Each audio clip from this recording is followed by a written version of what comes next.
સરકાર બાળકોના વિકાસ, પોષણ અને પ્રી સ્કૂલિંગ એક્ટિવિટી માટે કરોડો રૂપિયાનું ભંડોળ ફાળવે છે, પરંતુ હકીકત એ છે કે આજે અનેક ગામોમાં આંગણવાડીમાં અભ્યાસ કરતા બાળકો સરકારી મકાનના અભાવે અન્ય જગ્યાએ અભ્યાસ કરવા મજબૂર બને છે. દેશનું કુમળું ભાવિ સરકારી બેદરકારીનો ભોગ બની રહ્યું છે. 5 વર્ષથી નાની ઉંમરના બાળકોના શિક્ષણ અને પોષણ માટે કેન્દ્ર સરકારના સહયોગથી રાજ્યમાં આંગણવાડી કેન્દ્રો ચલાવવામાં આવે છે. દર વર્ષે બજેટમાં બાળકોના વિકાસ માટે મસમોટું ભંડોળ ફાળવવામાં આવે છે. તેમ છતાં રાજ્યમાં આજે અનેક આંગણવાડી કેન્દ્રોમાં દુર્દશા જોવા મળી રહી છે. ક્યાંક આંગણવાડીનું સરકારી મકાન જ નથી, તો ક્યાંક પાણી કે સ્વચ્છતાની કોઈ સુવિધા નથી, અને આ તરફ સરકાર કુપોષણ દૂર કર્યાના આંકડા ઉભા કરીને સબ સલામત હોવાનો સંતોષ માની રહી છે. ત્યારે જોઈએ આ આંગણવાડીઓની દુર્દશા હકીકત દર્શાવતો અહેવાલ. નવસારીના સિમલક ગામમાં આંગણવાડી નંબર 2 છેલ્લા દોઢેક વર્ષથી જર્જરિત હાલતમાં હોય, જેના લીધે આંગણવાડીના 20 થી વધુ બાળકો ગ્રામ પંચાયતના એક નાના રૂમમાં અભ્યાસ કરવા મજબૂર બન્યા છે. રાજ્યમાં અનેક ગામોમાં આંગણવાડી કેન્દ્રો જર્જરિત હાલતમાં છે, પરંતુ સરકારને તે રિપેર કરવાનો કે નવી આંગણવાડી કેન્દ્રોના નિર્માણ કરવાનું મુહૂર્ત મળતું નથી.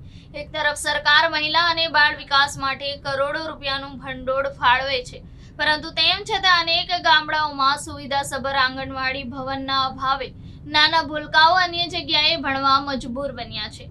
નવસારીના સિમલક ગામમાં આવેલ આંગણવાડીના આ વિડીયો છે. કરોડો રૂપિયાના ભવનો બાંધતી સરકાર અહીંયા પોતાનું કહી શકાય તેવું આંગણવાડીનું મકાન અહીં છેલ્લા દોઢેક વર્ષથી જર્જરિત હાલતમાં પડ્યું છે. પરિણામે નાના ભૂલકાઓ આંગણવાડીના નામે ગ્રામ પંચાયતના નાના રૂમમાં બેસીને ભણવા મજબૂર બન્યા છે. અહીં વાલીઓ મૂંઝાઈ રહ્યા છે કે જો આને જ આંગણવાડી કહેવાતી હોય તો પછી પોતાના ઘરે જ બાળકોને અભ્યાસ કરાવવો જોઈએ. આંગણવાડીમાં ના મોકલવામાં શું વાંધો છે? આંગણવાડીમાં અહીં છેલ્લા દોઢેક વર્ષથી જર્જરિત થયેલી આંગણવાડીમાં ચોમાસા દરમિયાન ટપકતા પાણીથી બાળકો પરેશાન હોય છે, ત્યારે ગમે ત્યારે ધસી પડે એવો ભય હોવાથી બાળકો નજીકના પંચાયતના નાના રૂમમાં બેસવા મજબૂર બન્યા છે. ચોમાસા દરમિયાન કેટલાક વાલીઓ તેમના માસૂમ બાળકોને આંગણવાડીમાં મોકલવાનું ટાળી રહ્યા છે. આ આંગણવાડી અતિ જર્જરિત હાલતમાં છે, જે હકીકતનો સ્વીકાર ખુદ સંબંધિત અધિકારીઓ કરી રહ્યા છે. એક તરફ સરકાર દ્વારા ડ્રોપ આઉટ રેશિયો ઘટાડવાની વાતો કરાય છે, ત્યારે તંત્રના જવાબદારો દ્વારા પાયાની કહેવાતી મકાનની સુવિધા જ ન અપાતી હોય તો સરકારની નીતિ પર શંકા ચોક્કસપણે ઊભી થાય છે. જો માસૂમ બાળકોના પ્રારંભિક શિક્ષણની પરિસ્થિતિ જ આવી હોય તો બાળકોને માનસપટ પર કેવી અસર થશે તે વિચારવું રહ્યું.